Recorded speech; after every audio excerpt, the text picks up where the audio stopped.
Welcome to Dishing Up Nutrition, brought to you by Nutritional Weight and Wellness. We are a Minnesota company that specializes in real food nutrition education and counseling. I'm Teresa Wagner, a registered and licensed dietitian of 15 years. My co-host today is Leah Kleinschrodt, who is also a registered and licensed dietitian of 7 years. We are currently in a brief lull between Christmas and New Year's. We hope you have been blessed this holiday season with good fortune, good company, and of course, we hope you've had good food. Good food, always and always good to be here with you recording, Teresa. Yeah, well, hopefully it's a bit of a lull for people. Hopefully people are able to kind of come up for a breath or like have a little bit more brain space to themselves in this kind of week between Christmas and New Year's.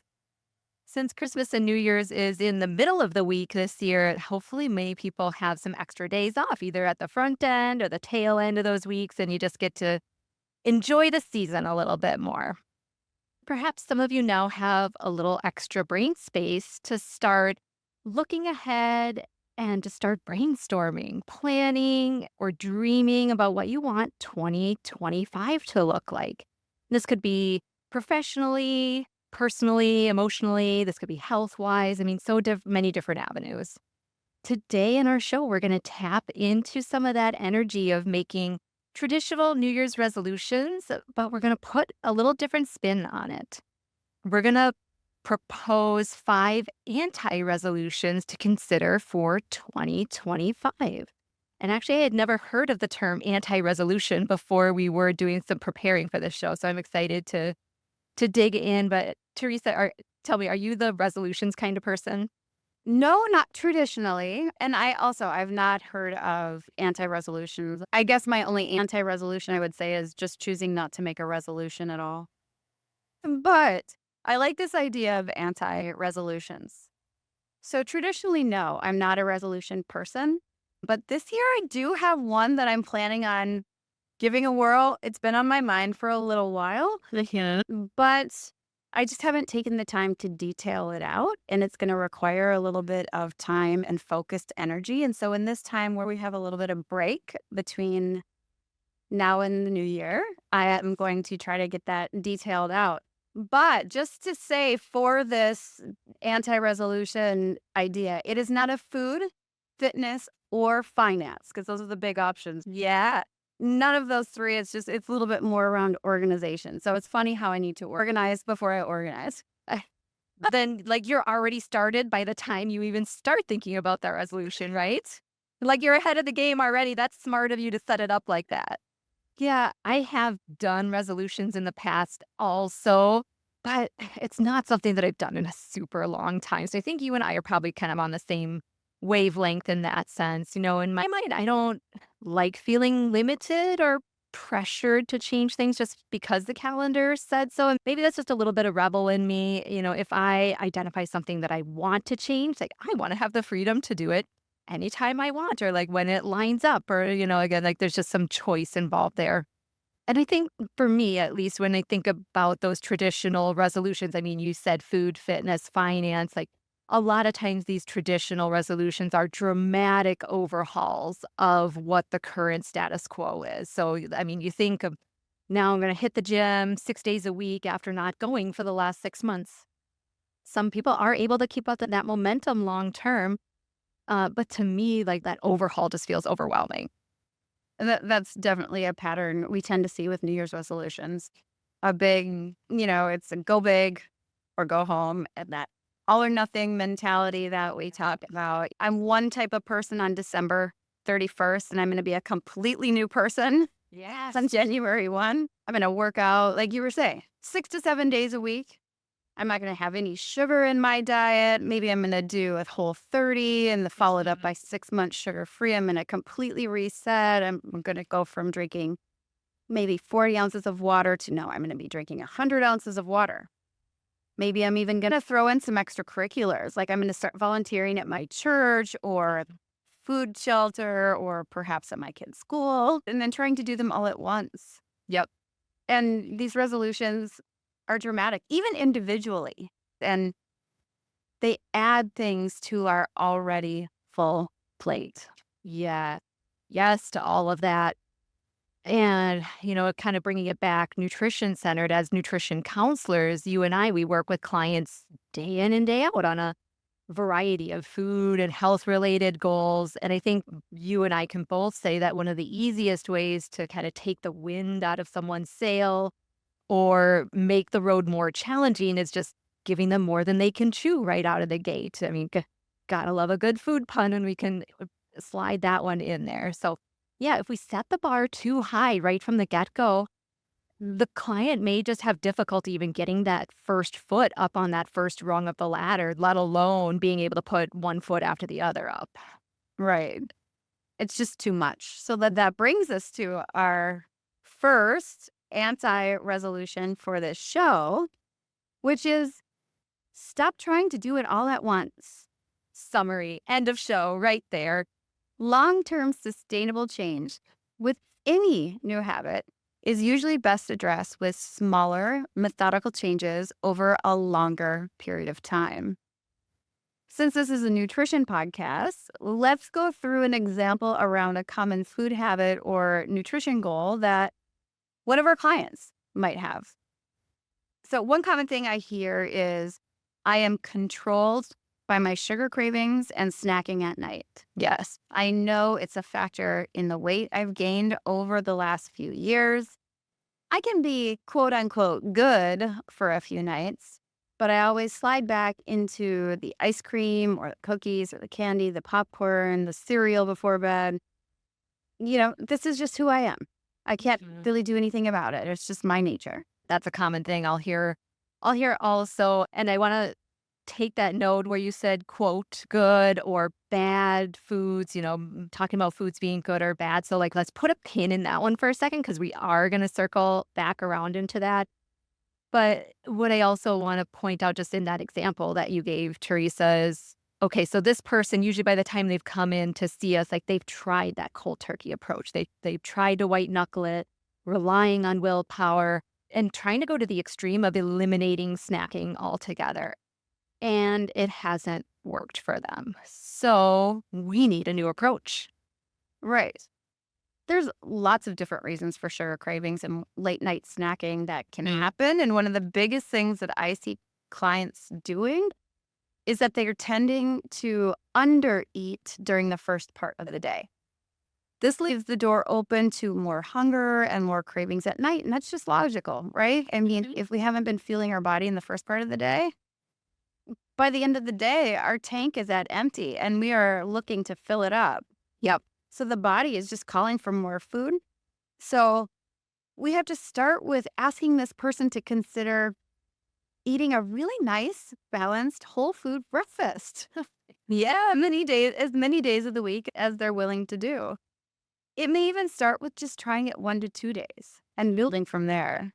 So if the end of the day is causing problems for people, we need to look at what's happening earlier in the day. What habits are in place that set the stage for overeating at night or for those sugar cravings? Yep. Look upstream of the problem and start working there. And then usually the downstream issue works itself out. That's a great example.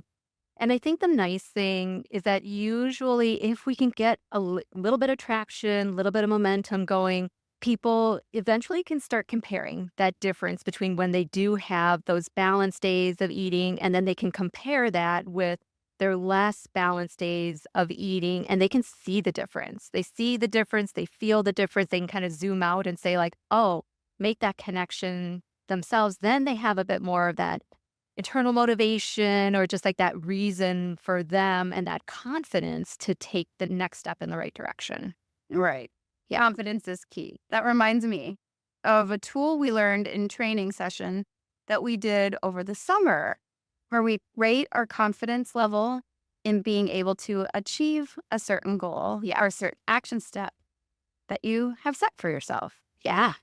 If you have a resolution or a goal for yourself, you can check in with yourself and ask, on a scale of 1 to 10, how confident do I feel that I can accomplish this?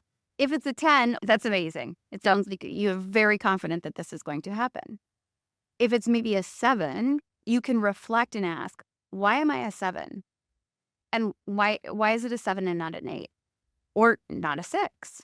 Is there something I could adjust to make my confidence an 8, a 9, or get it up to 10? Hmm.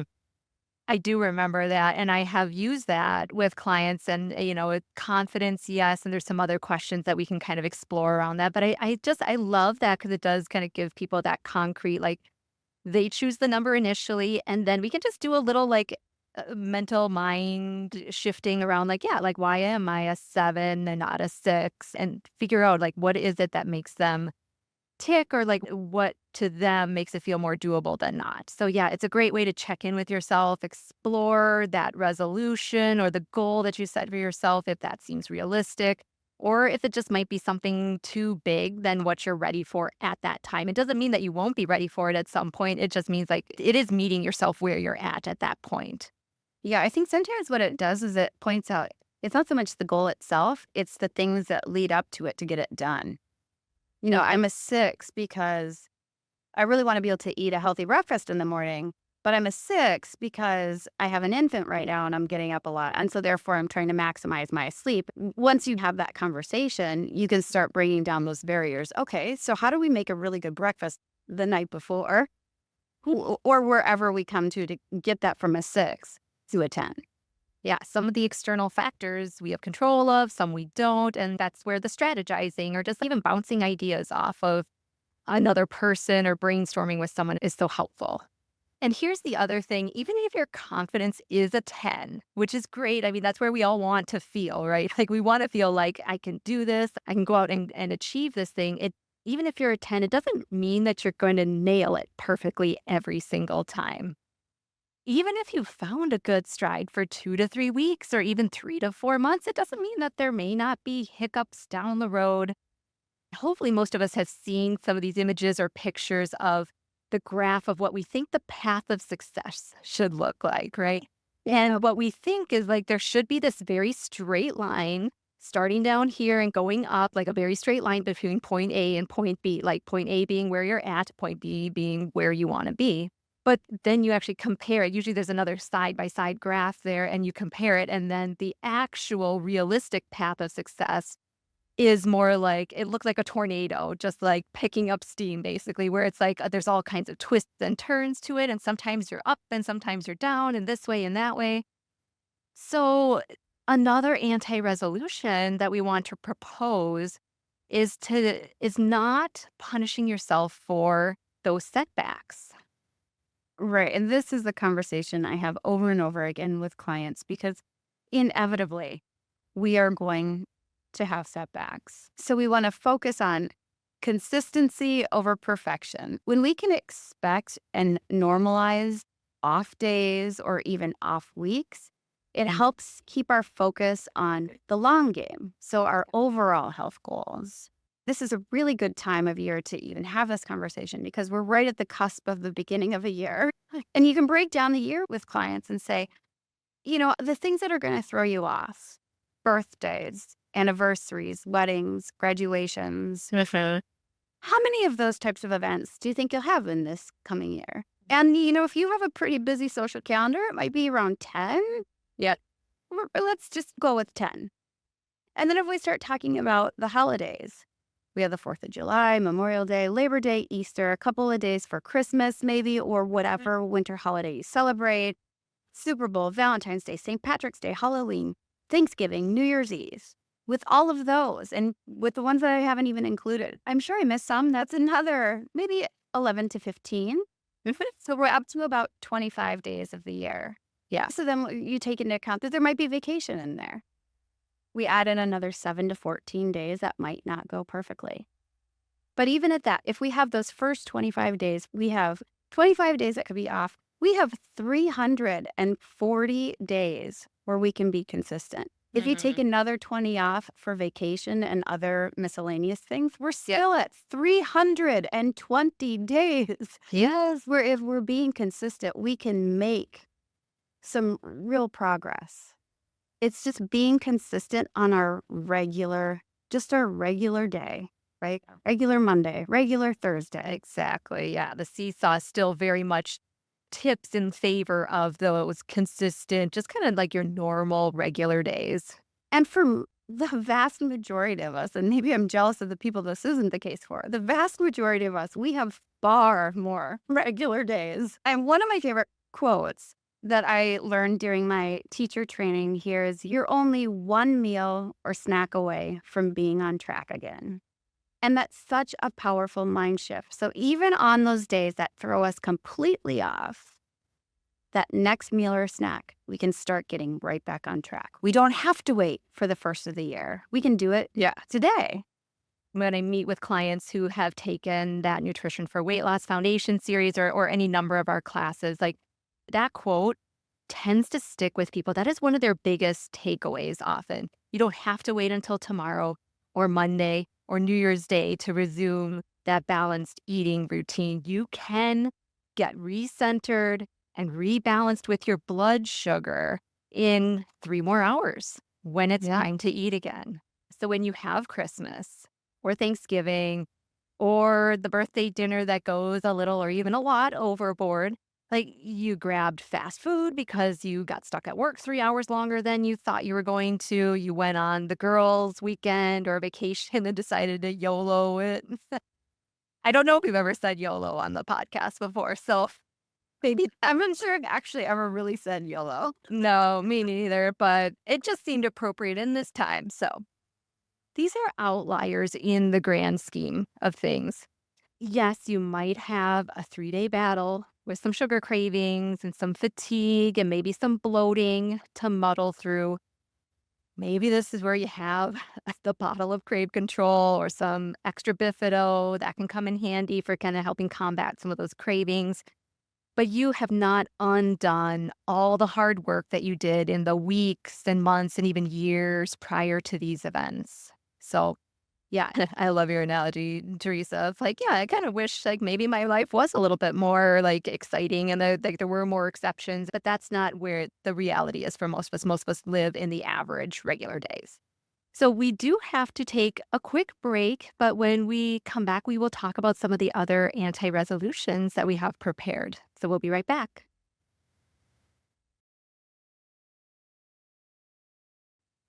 Welcome back. You are listening to Dishing Out Nutrition. Before we went to break, we were talking about anti-resolutions for 2025.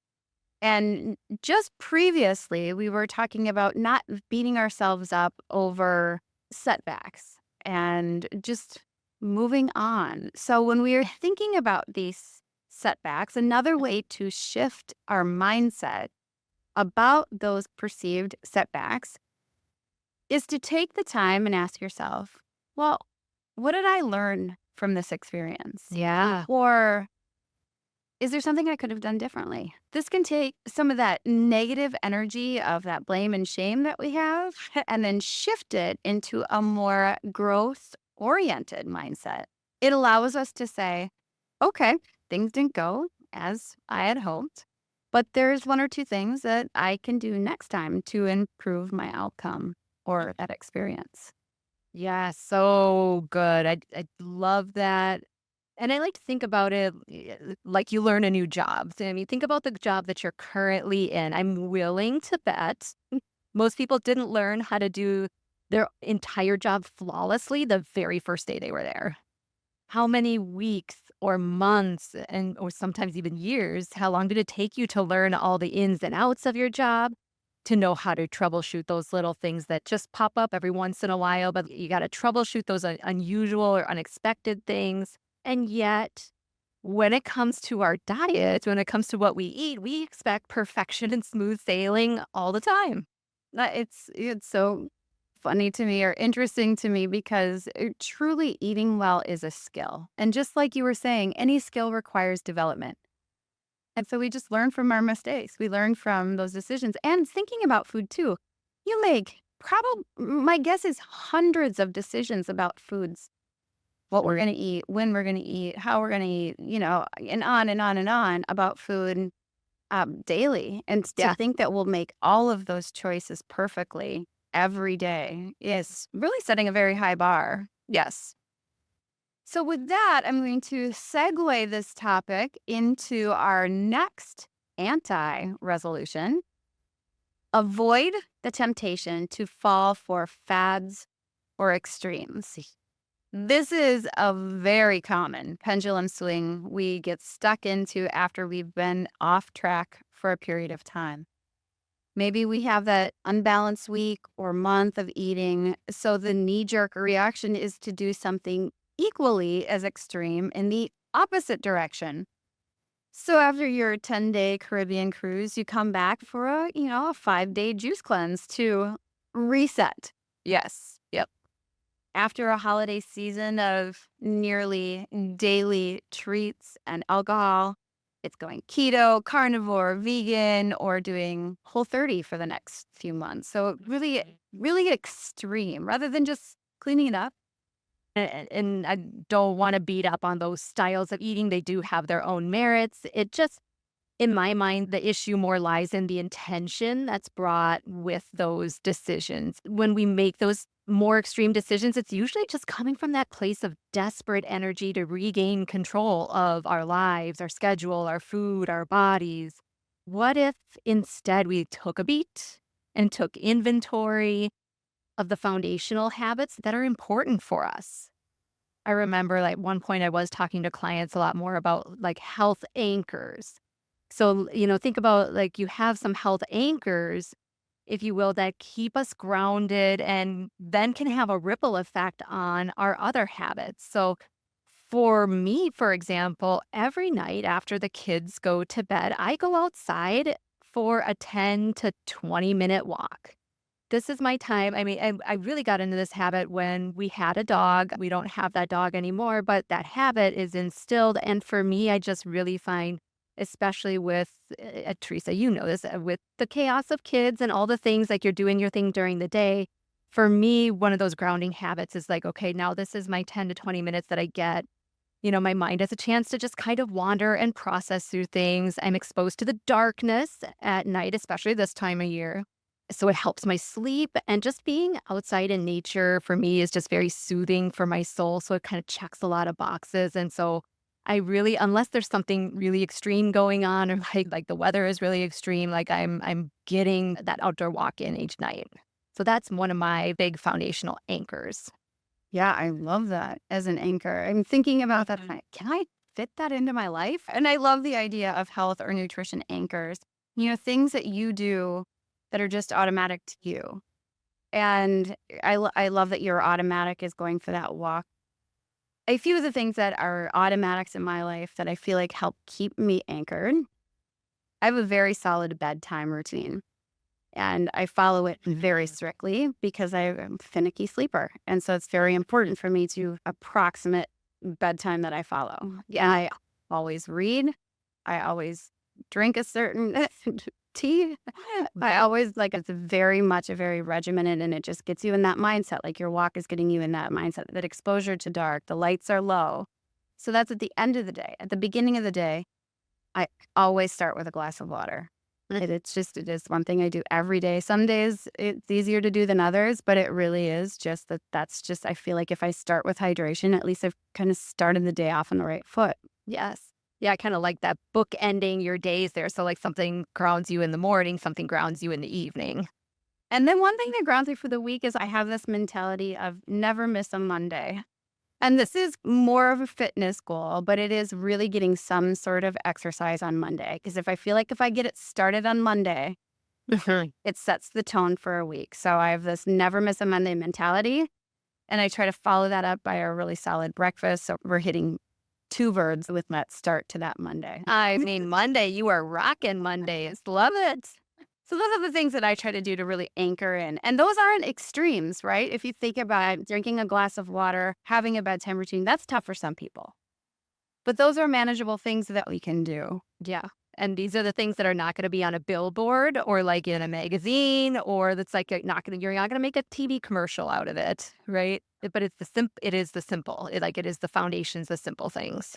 And it's just starting with these small manageable steps. For one person, that might mean getting back to drinking 80 ounces of water per day.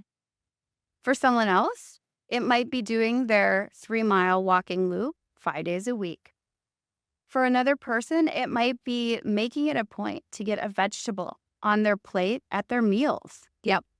These don't have to be fancy, they don't have to be extreme. It just has to be important to you. Yeah, and once you know what those 1 or 2 or 5 anchors are for you, you can always come back to those as your re-entry point after some of that time away, after a vacation, after the holiday season, after maybe a run of a bunch of birthdays in a row, whatever the case may be. You'll be less likely to fall victim to some of those very loud, jarring, quick fix messages that especially tend to abound in January. So let's pivot to an anti-resolution, like little seed that we had planted earlier in the show, and we said we were going to come back to it. So another anti-resolution that we're going to throw out there is avoid labeling foods as quote unquote good and quote unquote bad.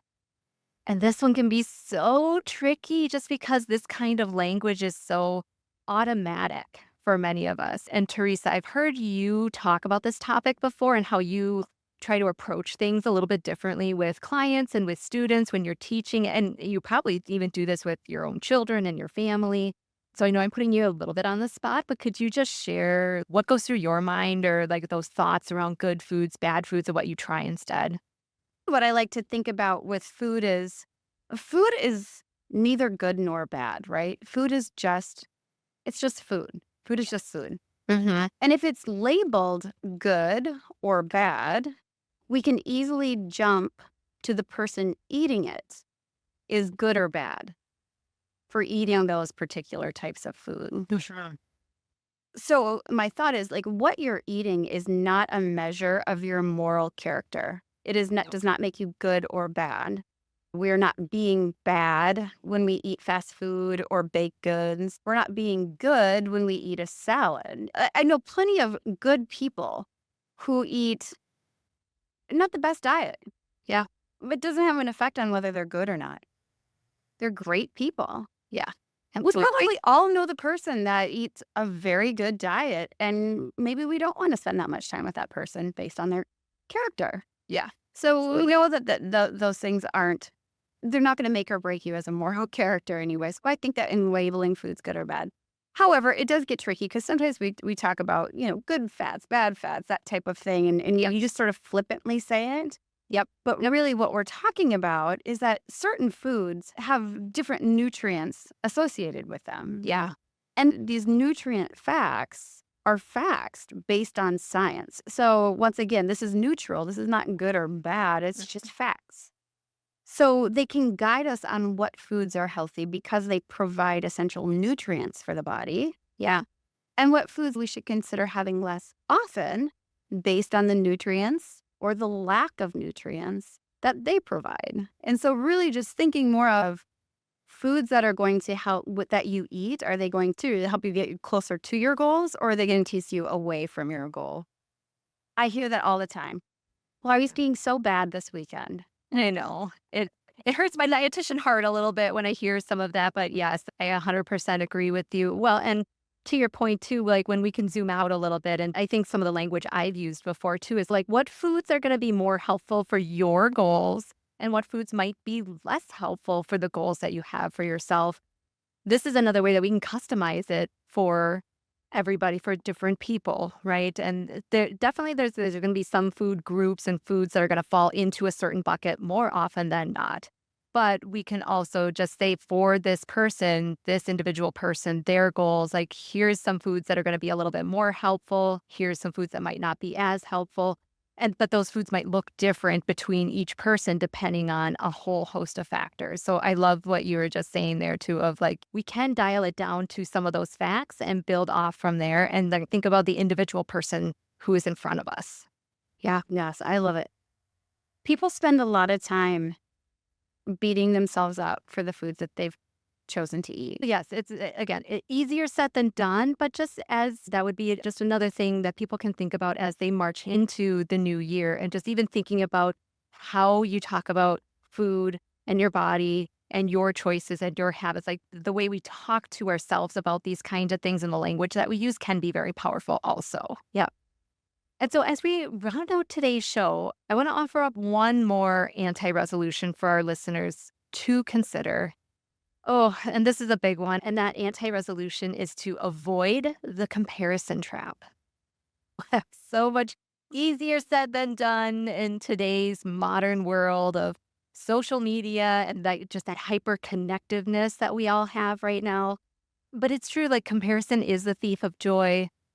And I want to share a recent story that I had with a client. And again, it just highlights the need for us to check ourselves on this sometimes. This particular client has struggled with her weight for almost all of her life. And she did end up having bariatric surgery several years ago. And like many of my clients, they go on Facebook and they join communities because there's a community for everything nowadays, right? There's a group, a community to join for ideas and support and just to kind of be surrounded with people who have had shared similar experiences or in the same boat. But when she came into my office the other week, she made a comment that, I just feel like everyone in these groups are doing weight loss better than me. Oh, so we had to delve into that belief a little bit. And just to make a long story, at least a little bit shorter, I reminded her that likely the people who post the most, they do the curated photos, the pictures, and they're the loudest voices on social media. Like these are the people who likely have had the most quote unquote success in that sense. And in this particular case, success is measured by the amount of weight they've lost or how good they look. So the people that you don't hear from in those groups are the people who maybe they only lost 10 pounds after their surgery, or they had a ton of complications related to the surgery, or these are the people who have regained a lot of their weight, or maybe they are heavier even before surgery now. So it's like the representation that shows up on social media may be skewed in one particular direction or another. Yes, this is so true. These days on social media, your social media experience is so curated and driven by your algorithms. So you only have to click once on something or get a certain post or picture once or shoot, even say anything near your phone. Yes. And you're just going to get inundated with similar content that drives your brain and your mood in a certain direction. For better or for worse, because there's a lot Yeah. of positives that come off of some of those too.